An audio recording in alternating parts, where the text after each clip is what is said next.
What up? This is Coach Liebs. I just wanted to introduce you guys to a special episode. This was our Bean Talk conversation from Tuesday, September 24th. Really emotional, really deep conversation about motivation, about what it takes to be great, eliminating excuses from your life. It was one that when we had it, everyone who was watching was begging me to put it on YouTube and put it in podcast form so you could listen to it over and over. So here it is. I hope you guys enjoy it. I hope it continues to make an impact for you guys, and I think it's words that you guys need to hear. So just remember, when it comes down to it, you just gotta shut up and work. All right, so M. Hughes, who was the first guy in the chat, has always been known to ask a lot of good questions on this show. He said if you have two kids fighting for a wide receiver spot, what would be the deciding factor or factors? I think it's a great question.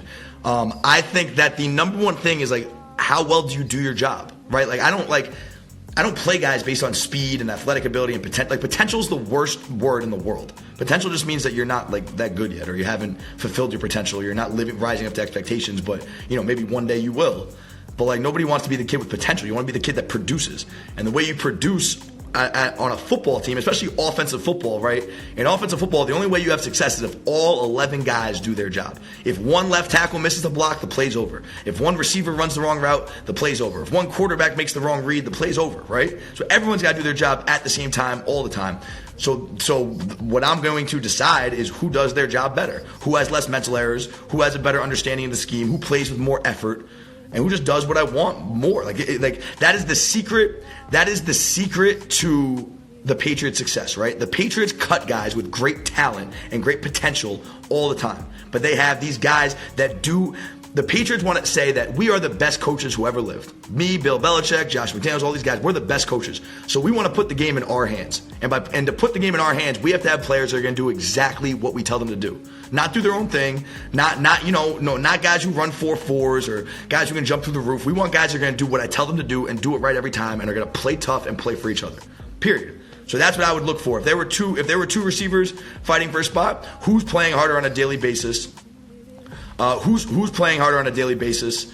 Who is does their job better? And then let's say both guys are equal there. Well, then first of all, I'm a guy who likes to rotate a lot of receivers.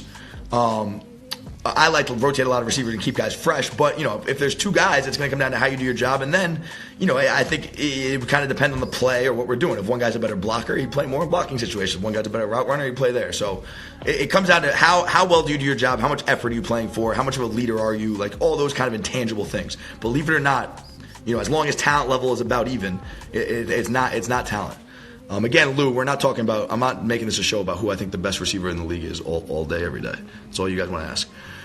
What do you think of players who lose their starting spot and transfer? Do you believe this generation is entitled? I think there's definitely a bit of entitlement to it. I think it has to do with the fact that, you post an Instagram picture, and even if you're a shitty player, everyone leaves in the comments like, yo, you're so good, you look so great, whatever, but you actually suck when you're on the field.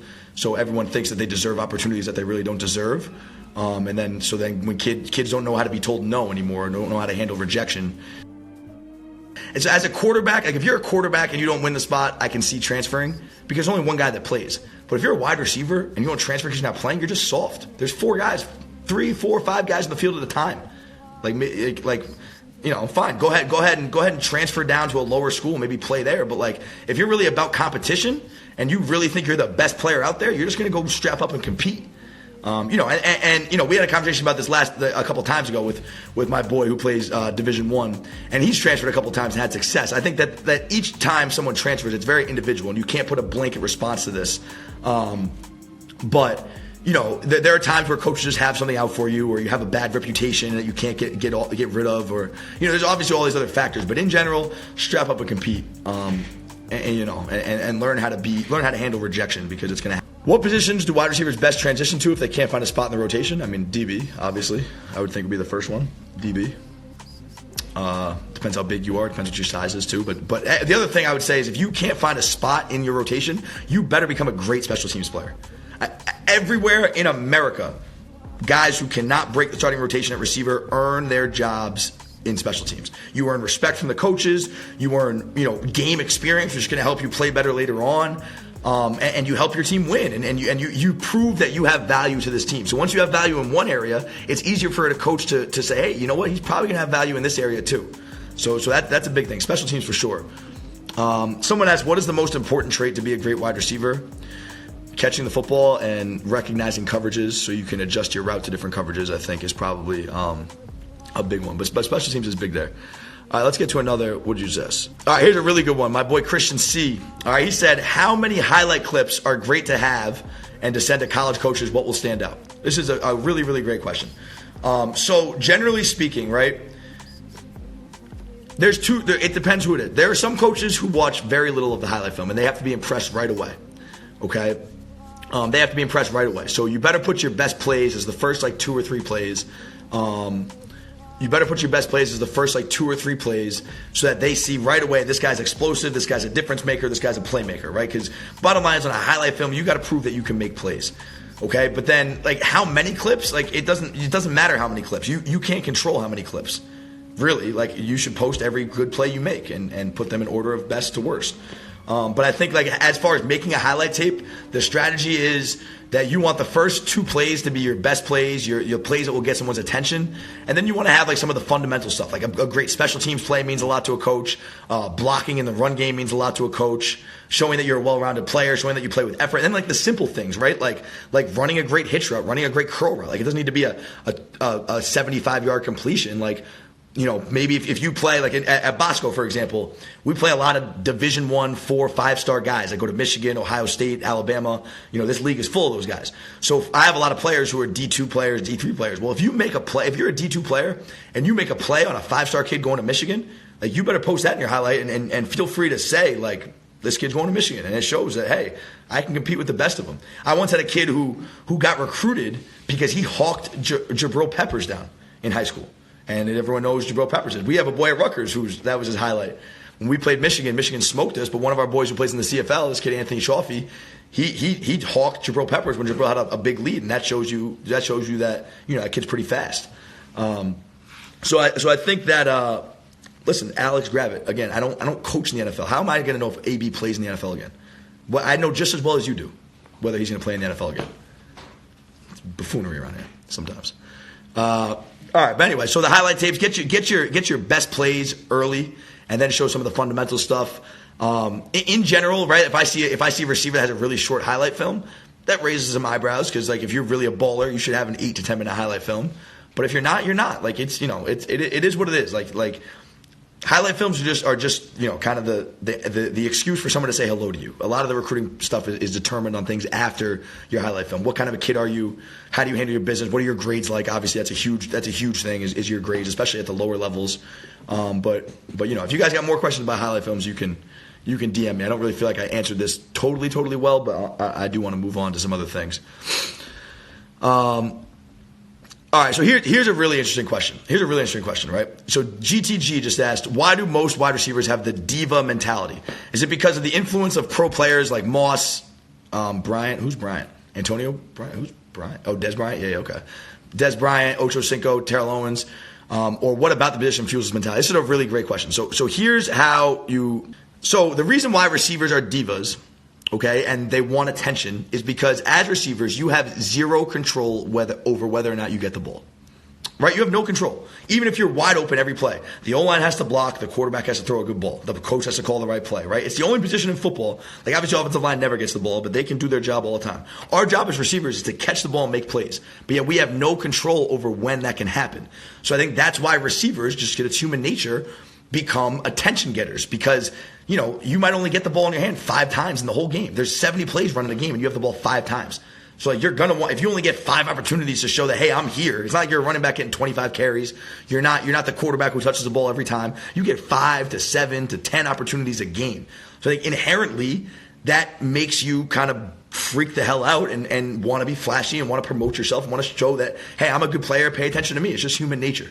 So I think that the nature of the position is what makes, receivers like divas, but I also think that the media does that shit and that it's just guys who receivers are just personalities and they're cocky and they're flashy and they should be. To me, it's just one of those things where, if you don't have a lot of opportunities to prove yourself, you want to puff your chest out all the time and that's what guys do. So I think that and as a coach, I think about that a lot because I have to understand the world that they're living in. And I have to understand, that listen, guys, I know it can be frustrating that I'm telling you to run this post route full speed, and we've run it 22 times and we've never thrown it. But guess what? The 23rd time we might throw it, and you might catch it and win the game. And it's so hard for receivers to keep the faith and keep the faith. Imagine working hard at something and having no results all the time. It's tough. It's tough. And so that's why, so we talked about this, right? As a receivers coach, I can't place value. So if you're a player for me, I can't value you only based on your production. You might play a great game and have one catch. So that's why, as a receivers coach, you have to grade every single play as if it's just as important as all the others. A 50-yard touchdown is just as important as a backside cutoff block. And that way, we just get obsessed with the technique. And you don't worry about whether or not the ball's thrown to me. You're just worried about running your best route, blocking your ass off, fighting your ass off, finishing through the whistle, all that stuff. And that's how you're graded. And you're not you're great. You don't get extra points for having 10 catches and 150 yards if you made 12 mental errors. You're going to grade out like shit. And I'm gonna crush you in meetings. I'm gonna yell at you and make you feel terrible. I don't care how many gaudy stats you have. That shit don't matter. I care that you're doing your job every play and that you're doing it to the best of your ability. So that's important for receivers also. You need to place value in doing your job and doing what is required to help your team win. It's not about Bill Belichick said this the other day. It's a great stat. Bill Belichick said that the other day. Stats are for losers. Right? The only thing that winners care about is the scoreboard, is winning. Stats, the only people who care about stats are the guys who aren't winning because they make it about themselves. Right? It's the realest thing. Stats, everyone loves stats, and stats will get you paid, all this stuff, but the game is about winning football games, man. All right, here's my boy Brandon Matulik. I do not think the idea of big wide receivers, so GTGS, the tendency of football is spread and quick game. Will the idea of big wide receivers kind of disappear like the fullback or blocking tight end? No. I think big wide receivers can make plays over the top and have a proven advantage to make plays on jump balls and 50-50 balls and stuff like that. I think that definitely, but it shows that with this kind of spacing everybody out, that it definitely, there's been more value placed on smaller, quicker receivers who can get open in space and do all that stuff. But I don't think if you're a big receiver that can ball, I think there's always kind of room for you out there on the edge to win one-on-one matchups. But I definitely think the way the league is going has helped. All right. So listen, Jason Lewis, this is another great question about highlights.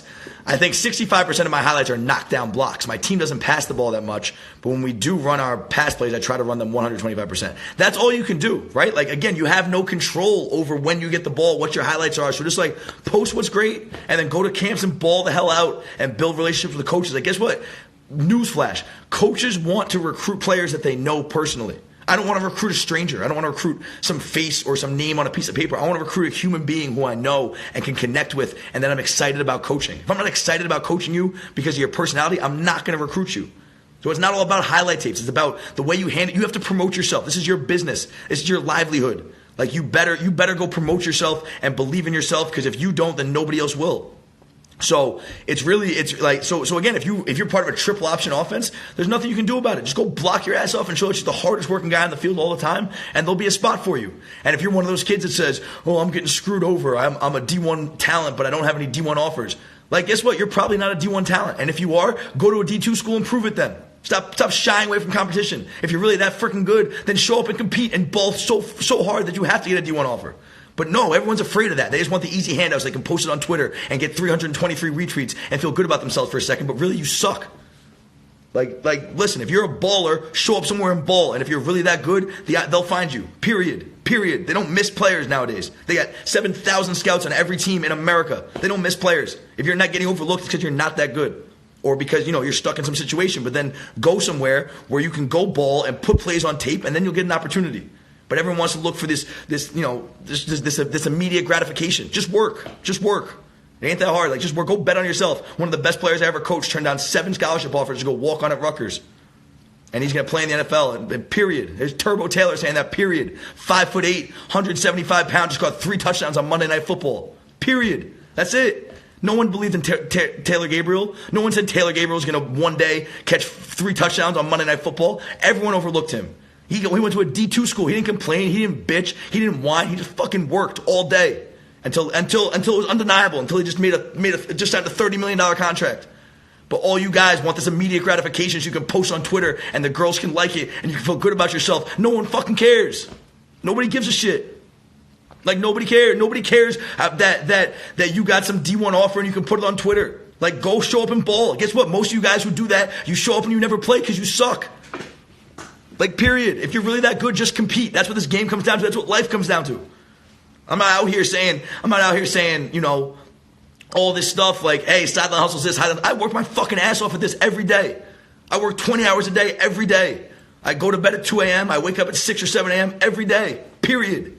I don't look for handouts. I don't complain that Overtime Sports doesn't feature me. I don't complain that Bleacher Report doesn't feature me more. I don't complain about any of that shit. I just work and grind and do everything I can to make my players better. Period. That's it.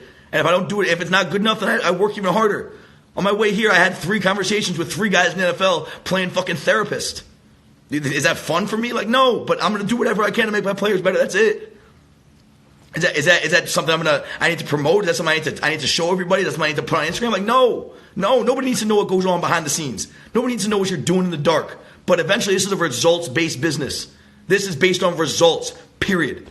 Taylor Gabriel doesn't get paid $30 million, get a $30 million contract because of some fucking Twitter post. He gets paid because he balls out and outworked everybody, period. No, he was overlooked, undrafted. Nobody wanted him. Nobody thought he was good enough. He proved everybody wrong because of the way he worked.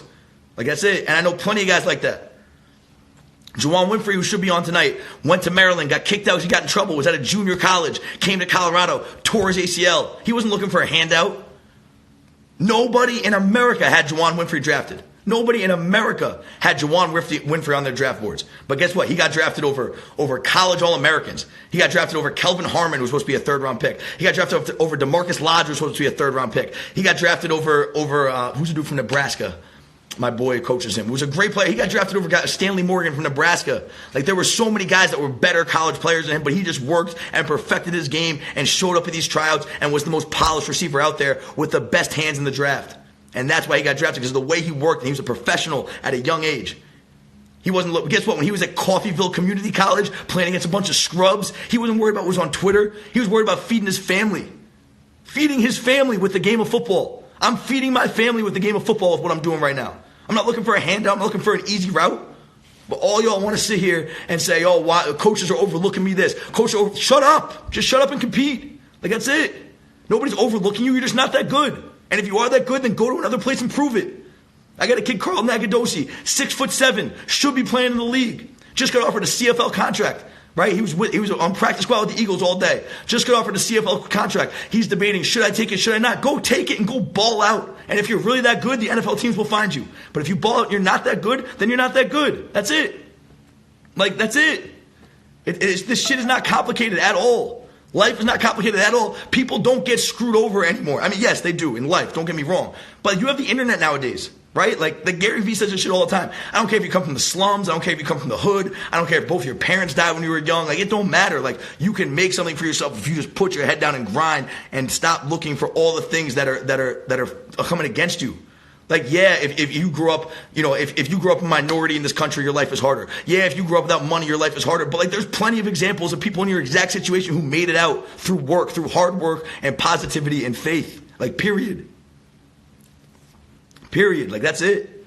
And that's how this shit works. Like, that's it. Whoever asked that question, I appreciate you getting me fired up, because that was some good shit. Like, all y'all need to hear this. Like, stop bitching about shit and just work. Stop worrying about, I thought I did this. Like, shut up. Like, my players do this shit all the time. Coach, I thought I heard this. I don't care. I don't care. Either do it right or don't. Or I'll find someone who does. That's it. Go produce on the field or don't. And if you don't, we'll find someone who does. Like, that's it, yo. Like, should I go to a D2 school? Should I go to a D1 school? You should go somewhere where they want you, so you can go to the field and get playing time, okay? And if you're that good, then you can. Here's another story for you. Kid Mike Brewer, who I coached at Wesleyan, right? Senior year of college. So he was overlooked. First 2 years, when I got to Wesleyan, he was a junior, right? Everybody told me, this kid's a screw up. He's a head case. He'd never reached his potential, blah, blah, blah. I loved him up. I ignored all the noise, and we built a relationship. His junior year, he went first team all-league. His senior year, he led Division III in every category in receiving and broke every record that ever existed. But nobody had faith in him besides himself and me. And guess what happened, right? So you want to talk about, was he really that good? We then thought he was going to have a fifth year of eligibility. We made a highlight tape of all his plays from senior year. He got 7 Division I scholarship offers in a second. Not because they were handouts, because he really was that good. And he showed up somewhere and balled and put it on film and proved his point and had 7 scholarship offers within seconds because he really was that good. He wasn't just talking about it. He wasn't putting it on Twitter. He wasn't saying, hey, watch my highlight tape this, watch my highlight tape that. No, he just shut up and worked. And he had coaches hating on him on his own team. He had everyone saying, I don't believe in you. One guy, I showed up and I believed him and took him to the moon. But if you don't have that one guy, you better believe in yourself. Because nobody else, it's not anyone else's job to believe in you or open up doors for you or set your life up for you. Like, no, it's no one's job to make you feel good. Like, guess what? Life fucking sucks a lot. Like, a lot. Life is hard a lot of the time. But like, there's 2 answers. Either give up and lower your expectations for yourself or work harder, period. If you really have the expectations you're a Division I player, then go somewhere and prove it. Stop bitching about it. That was a rant for the ages, let me fucking tell you. Yeah, I know y'all need to hear that shit. I can keep going too. Like, I love all y'all, but most of you guys are soft, and I tell my players that all the time. Like the problem with Instagram and the problem with Twitter. So here's what happens, right? Nowadays, listen, Jackson Nichols, I'm talking about something else. Stop asking the same question 100 times. Just wait until this rant is done, and then I'll answer your question, all right? Same with you. Listen, guys, just give me a second, okay? Here, all you guys answering the same questions over and over and over. I'll get to them in a second. I'm in the middle of something way more important than the coverage triangle or anything else. Understand this, right? All your questions about technique, about how to run a comeback, about please explain the coverage triangle, all that shit, none of that shit matters if you don't understand what I'm telling you right now. Like, all this shit I just say, it doesn't matter. But here's why social media has killed accountability, like GTG just said. Because when you lose a game, you still have the audacity to post a picture on Instagram and say, look at me. And even though you lost, everyone on Instagram said, oh, you look so good. Look at your shoes. Oh, you're a baller. Hey, coach is screwing you. Everyone's telling you why you're the victim. No. You just suck. But everyone wants this gratification. Even when you lose, nobody takes a second to just like reflect on why did I lose? Why did I fail? Why did I let the team down? What can I do better? How can I take accountability for this? No, you post some shit on Instagram and can't wait to get 423 likes and feel better about yourself. And that's all we place value on in society because it's easy. Because it's easy to collect likes. It's really fucking easy to post something on Instagram and say, hey, like this, like that. But it's fucking hard to put in the work when no one else is watching and over you grind every single day until that offer comes, until that opportunity comes. Like, being a D1 receiver is so hard, yet everybody wants, guess what? They wouldn't call it Division I if everyone was a fucking Division I receiver. There's a reason why there's only 1% of high school football players that make it to D1. That's it. There's a reason why that is so. There's a reason why you get a full scholarship and get a shot at the NFL. Because it's the hardest thing to do in the world. Like, it's the most competitive thing you could ever choose to do is try to play in the NFL. But yet kids say, oh, my goal is to play in the league. Like, shut up. No, it's not. Your job is not to play. Your goal is not to play in the league. You're not working like it. You're coming to me 2 days a week. I got guys who come to me. I have players who are begging me to train with them more and I have to turn them away. Those are the guys that are going to make it to the league. Not the guys who have to call and say, hey, where were you Thursday? Where were you Saturday night? You ain't making it to the league while you were out there bullshitting someone else was balling and outworking you all the time. Like, that's it. Coach, this coach won't talk to me. I don't have enough plays in my highlight tape. No one cares. Nobody cares. Then guess what? You end up somewhere else, and if you're really that good, you'll go ball. But nobody wants to do that because that's not flashy. Because, oh, well, the guy next to me, he got an offer at Rutgers, and he got 712 retweets. But if I say that I'm going to Wesleyan, nobody knows what. If I say I'm going to Johns Hopkins, I'm only going to get 110 retweets. But guess what? Johns Hopkins, Wesleyan, whatever, like these Nestcast schools, like they're going to set you up for life. But you out here saying, nah, fuck that. I'm too good for D3. I'm going to go take, some scholarship offer at a shitty D2 school. That's a shitty education. And you're not good enough to go to the league anyway. And now you want to say, now you're going to say, oh, now it was worthwhile that for the extra 100 retweets, you decided to choose a Division II school because more people know it. Or you decided to go walk on at some school for clout. Instead of just shutting up and going to the best place that's going to set you up for your future. Because chances are, everybody watching this is not going to play in the NFL. You guys don't understand how hard this shit is. Right? All you see is all these guys posting pictures of the glory. All you see is Keenan Allen doing touchdown dances and Muhammad Sanu doing this and all these guys. And they should because they deserve it. But nobody's actually looking at, you know how hard they work? You know how hard Mohamed Sanu works? You know how hard Nate Burleson had to work to have the career? I dare y'all, because I know Nate's watching this, I dare y'all to go watch Nate Burleson's story on a daily basis. He's working harder now, post-league, than or as hard as he ever did in the league. This guy does so much shit. Nate Burleson is everywhere all the time. He's not asking for handouts because he played 10 years in the NFL. No, he's out here grinding. He's got like 15 different fucking jobs.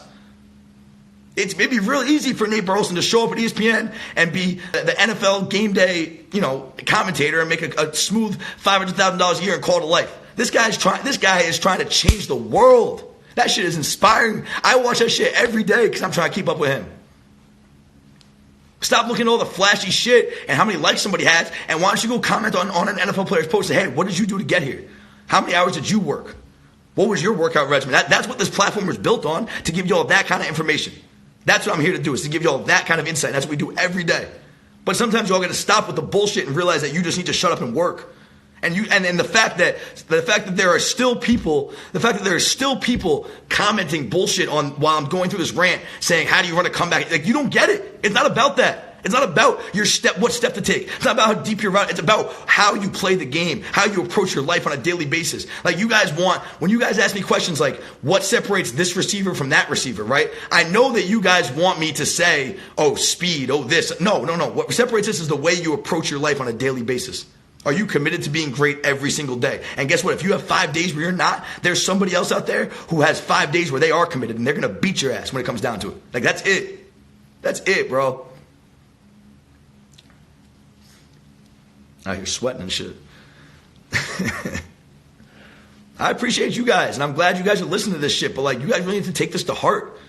Like, and again, like, it's hard to build an Instagram page around motivation. It's hard to build an Instagram page around, this type of shit. This is really all it's about. Like, the flashy stuff, it's going to get, like, so I need to post the route running breakdowns and all this stuff, right?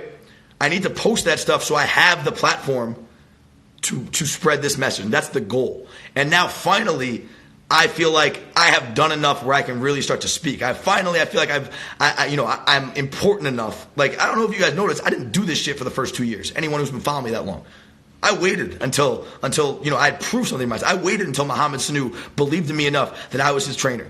I waited until Taylor Gabriel started sending me film and say, yo, what do you think about this? I waited until I trained Juwan Winfrey for a year and he got drafted in the 6th round. Like that's it, man. But I wasn't out here begging for likes when we had 200 followers. I think I deserved it. I earned that shit. Every follower we've had, I'm not embarrassed by my success at all because I know I've earned that shit. I'm not looking for handouts. I'm not looking for somebody to like none of that, man. Like, none of it. Just grind and have patience. All y'all want to play one good game and you want a full scholarship offer. No, that's not how it works. That's not how it works. All you want to be deemed the chosen one. You want to be in the cover up. Guess what? 99% of the guys that were deemed the chosen one at age 14 never got chosen. Most of them. That's why, like, a guy like Justin Bieber, I don't know why I just thought of Justin Bieber. Justin Bieber's success is incredible because that motherfucker was the chosen one at age 12 and is still the man. LeBron James was the chosen one at age 10 and has never had a bad thing against him aside from that decision that everyone says that not to mention the fact that he donated $2 million to charity with that thing. Everyone wants to flame him for that. Like, LeBron James, you know how hard it is to be the chosen one at age 10 and actually exceed expectations? He actually think about LeBron James. This man was the chosen one at age 10 and managed to exceed expectations. He was deemed as the greatest player who ever lived and exceeded expectations. You think he did that on Instagram? You think he did that on Twitter? No, he did that shit in the gym, day in, day out, balling. Period. Like, that's it. But like, that's it, man. Like y'all don't realize how hard this shit is. And I'm around these guys every day, and I continue to get inspired every day. Like, every day. Like I'm around these guys every day, and like, listen, I can't keep up with it. Like, these guys want to work all day, every day, and what am I going to do? Say no? I'm there every day. I'm there every day, no matter what. Right? Here's a great example of GTG. David Sills was a quarterback. You think he made himself into a great wide receiver just by wishing for it? Just by posting pictures of him in his practice jersey with a couple fancy wristbands on and some green shoes? All y'all who wear these neon shoes, like, what's wrong with y'all? Wear some team colors. Why do I need to stand out that much? You really need the bright green shoes? Because you need someone. Guess what? People will notice you when you make plays. And you know how you make plays? You get in the lab and you grind. That's it. No, the coach isn't fucking you over. The system's not screwing you over. The coaches aren't overlooking you. You just haven't worked hard enough. Period. And again, even if some of those things are true, even if the cards are stacked against you, like, you're not doing any good by focusing on it. You're not going to help yourself get there by focusing on all the negative things that are holding you back. Like, there's plenty of shit I've had to overcome. There's plenty of shit that all you guys in this chat have to overcome. I had a kid, this happened to me last year and it happened to me this year. We're winning the game by 40. And I got a kid who's pouting on the sideline because he don't have enough plays for his highlight tape. And like, I get the stress. Like, I understand the stress of needing plays to prove to colleges that you can ball, right? Like how are you going to get recruited if you don't have great players in your life? I'm like, I understand that stress. But if you can't enjoy a team win because you're worried about what's on your personal, like, you're not doing it for the right reasons, man. You only got so many years to play football, and you're only going to win so many games your whole life. And at the end of a win, you can't take yourself out of your own world enough to just enjoy that win. Like, you know how hard it is to win a football game? You know how much work has to go into win a football game? How many people sacrificed? You know how much high school coaches sacrifice time, money, everything to coach and to put in to make this whole operation work? Like, it's bigger than you, man. And we're not going to get to any of these technical questions because this just ain't the forum for it. But like, just understand, man, like there's a reason that the people who had to overcome the most end up accomplishing the most in the end, because they're built for it. Because they've been through the fire and they're tough. Like, there's just something to be said for being fucking tough. Like, period. Like, that's all life comes down to when it's all said and done. The guys who win are the toughest guys. You know, aside from guys who, and again, it depends how you define winning too, right? Like, yeah, there are plenty of rich white folk who have sons who end up taking over a family business and run that. But like, is that really success if you didn't really earn it? Like, yeah, you got money. Yeah, you can do whatever you want. But like, there's no way that guy's, like, those guys have anxieties and shit where they're resting their head on the pillow every night and being like, I got to make something for myself. Even though, technically you have. But what is winning to you? Like, winning to me is the value, is the way I can help other people. Like that's it. But everyone wants the easy road. Like, everybody wants the easy road out. Love you too, Drummel. Everybody always wants the easy road out. They want to be noticed now. Like, just shut up and work. So this whole thing comes down to. Probably title this thing "Shut Up and Work." Like, that's it, man. Like, no one cares. And it's not anyone's job to give a shit about you. Like, it's not anybody's job to care about whether or not you make it. Like, it's not. It's your job to worry about that. No one else is here to give you hand. Everyone's got their own problems. Like, everybody's got their own problems. And that's why, like, I've stopped feeling bad.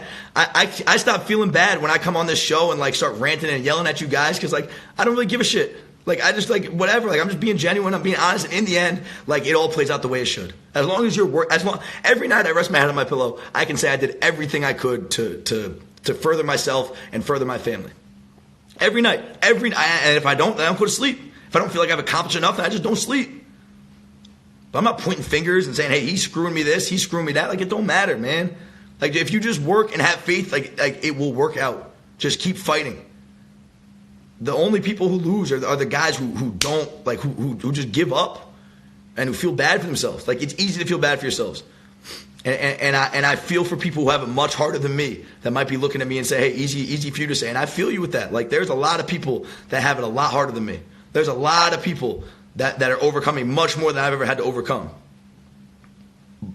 But that doesn't mean you should give up, or that doesn't mean that it's my fault, or that doesn't mean that I'm a bad person, or that doesn't mean that you're any less than me. It just means that you got to work a little bit harder. But like that's it. If you're 5'8", stop complaining about being 5'8" and just go be a dog. If you're not fast enough, like, everyone always wants to ask these questions where the answer is hard. Coach, how do I get faster? You work harder. Coach, how do I gain weight? You work harder. Coach, how do I become you work harder? The answer is you work harder. Yeah, there's technical stuff we can do, like, whatever. Like there's plenty.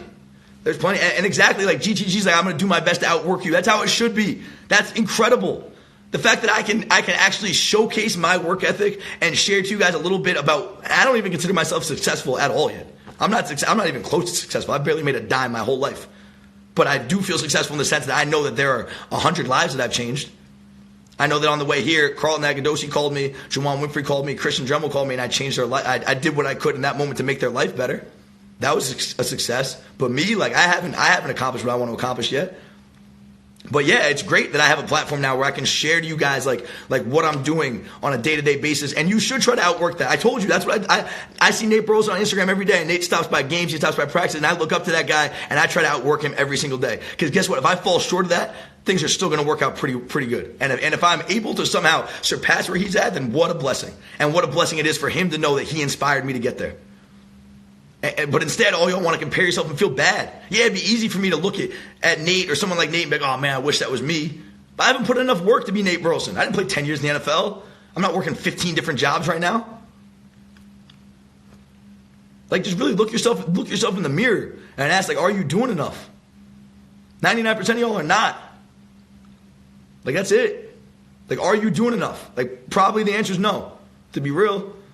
So anyway, with this question down bottom, which I never got to the last 40 minutes, I have a chance to start. Any advice for me to help break the mold and have confidence? Believe in yourself and work your ass off and just let the chips fall where they may. Like, guess what? Shit's going to happen. Like, the other thing that y'all do is y'all put so much pressure on yourself. Like, shit is going to go wrong. Like, shit's not going to work out. You're going to drop a ball. You're going to miss an assignment. And don't put pressure on yourself to be somebody right now. This shit takes time, man. I was telling, yo, Stefan, stop with this shit.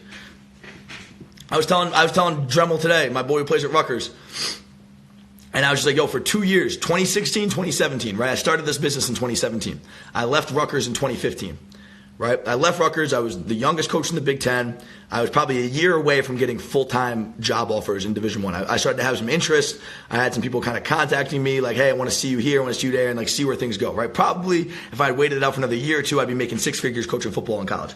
But that wasn't the guy I wanted to be. Like I didn't want to be the guy that was not around my family in the name of football. And that's what these coaches do. As much as I love and respect college football coaches, like, none of them live a family life that I would want to live. I've never met a Division I college football coach that has a family life that I would be proud of. They're always choosing football over their kids, and I could not live with that, so I left. Period. And then in 2016, I was depressed. I was so down. I was in the worst spot I've ever been in. Dug myself out of it, kept working. I really latched onto my players at Wesleyan, and then somehow, some way, the higher powers blessed me, and I thought of Sideline Hustle. And I've been working my ass off towards that ever since. But the biggest thing I had to tell myself the first 2 years was patience. There's a verse in the Bible that says patience is better than pride. Think about that. Patience is better than pride. Because it's generally either one or the other. If you don't have patience, it's because you're trying to prove something to someone right away. Because because you need immediate gratification, right? But patience is always better than pride. That verse continues on and says the end of something is always better than the beginning. The end of something is always better than the beginning. Why? Because once you've gone through something, you have experience, you have knowledge, you have tools that you can use for the rest of your life. Yeah, the beginning is exciting, but like you don't know what the hell's going on. Once you go through something, whether good or bad, like once you have gone through something, you have tools you can use for the rest of your life. And patience, man, like all y'all want is immediate gratification because you're so worried about, you know, this guy next to me has more attention, that guy this. Like, just hone in on yourself. All you can do is control yourself. That's it, man. Like, listen, if you want to be a coach, like, you really got to love football. The thing I've realized is that to be a Division I coach, you have to love football more than anything else, and that's including your family, bro. Like, I don't know what to tell you. People, I'm sure none of these coaches will admit it, but I know coaches every day that say they love their families, but they're missing their daughter's recital. They're missing their son's basketball game just so they can game plan against Ohio State and figure out how we're going to beat cover 3. Who fucking cares in the end? That's what's important in life. That's how you want your life to be defined is how many touchdowns I called. Like, to me, it's just not it, man. Like, to me, it's not it. So I found a better way. Again, so here's an example, right? And again, I don't really think I've accomplished shit. But I had two options. Like, I love football. I want football to be a part of my life. But the only path I was going down was one that, you know, would have given me a great life in football, but not a great life with my family. I didn't bitch and complain about it or point fingers or whatever. I bet on myself. When I left at the highest moment, I pulled a Barry Sanders. I was at the top of the game. Top of the game. And I was just like, I'm out. I'm not doing this. Like, this is not the life I want to live. And I bet on myself and worked my ass off and didn't say shit for 3 years. So all of a sudden we pop up and people are like, how the hell did you do this? Did you buy? People have the audacity to ask me, did you buy your followers? Get the fuck out of here, bro. Did I buy my followers? What the fuck do you think this is? Did I buy my followers? Listen, people who buy their followers don't get 100,000 views on a video. No, our shit is just dope. You want to know why our shit is dope? Because I worked my balls off for this shit. Because I actually slept on an office floor for 5 straight years. Y'all want to hear my coaching story? I lived in a fucking press box for a year. I lived in the press box of the stadium so I could coach football. I would bring girls back and say I have an apartment on campus, and it was in a press box. I slept on an air mattress that was deflated every single day. And then I went to Rutgers and I slept in the facility for 2 years. I didn't have an apartment until I was 26 years old. I slept in the facility for 4 years to chase my dreams. That's why I have the audacity to come on here and tell you guys the things I do. Because I grinded for that shit. And then I showed up at Wesleyan and built the greatest receiver group that's ever played there in the history of the school. And now I'm training NFL players. It's not by accident. I put in the work for that shit. Someone said 10,000 hours. I put in 30,000 hours. And I'm not ashamed of that shit. Yeah, I'm better than you. I'm better than you because I fucking outworked you. Period. That's it. Yeah, I'm better than you. You want to know why? Because I know you haven't put in the same work that I put in. And that's how you should be as a player. Show up on the field every day. And it's not fake swagger. It's not Instagram swagger. It's let's come meet me in a back alley because I'm going to whoop your ass because I know I'm tougher than you. Because I know I put in more work in the gym. I know I've run more routes. I know I've done more. Period. Come on, bring it on. I'm better than you because I've done more. I've sacrificed more for this shit. I think that's it. Yeah, you can be real fucking cute on Instagram. What happens when you're in a back alley? Hey, this is how I judge people. You want to know how I judge people in life? If I locked all y'all in a room, who gonna come out alive? Think about that. Think about how many of you guys, got all these Instagram. If I locked you in a room with another grown-ass man, are you gonna come out alive? Did you really put in that work? Do you really believe in yourself? Are you really that tough? Or are you just talking about it? And you better say me. Hell yeah, you better say me. And it can't be fake though. It better be me because you've been through some shit. Because you can look back on your life and say, yo, I've overcome this, I've overcome that, I've overcome this, and I know I'm tougher. It's not a guessing game. I'm not guessing whether or not I'm going to be successful. I know I'm going to be successful because I'm just outworking y'all every day. Every day. I know it. I know I'm destined for greatness. Not because I'm wishing upon it, not because I'm on my knees praying for it, which, trust me, faith is a big part of it. Higher powers are a big part of it. Believing in that whatever you believe in, I believe there's higher powers that definitely have a plan for you and whatever. But that shit comes down to work, bro. Work. I'm not praying for it. I'm not wishing on it. I'm fucking working for it every day. Every day. Exactly. Life keeps putting me in a room. Guess who gets out? Life is there to put you in a room. It's God testing you. It's the higher powers testing you. Damn, we got 30 seconds. I gotta be out. It's God testing you. How tough are you? Prove it to me over and over and over. And don't get bored of that shit. Just keep being tough and keep fighting, and that's it. Instagram's gonna kick me off in 15 seconds. I love y'all. That was a full hour of just emotion and energy. I promise I will have this for you on YouTube. And that's it, man. I'll see you all next week. Peace.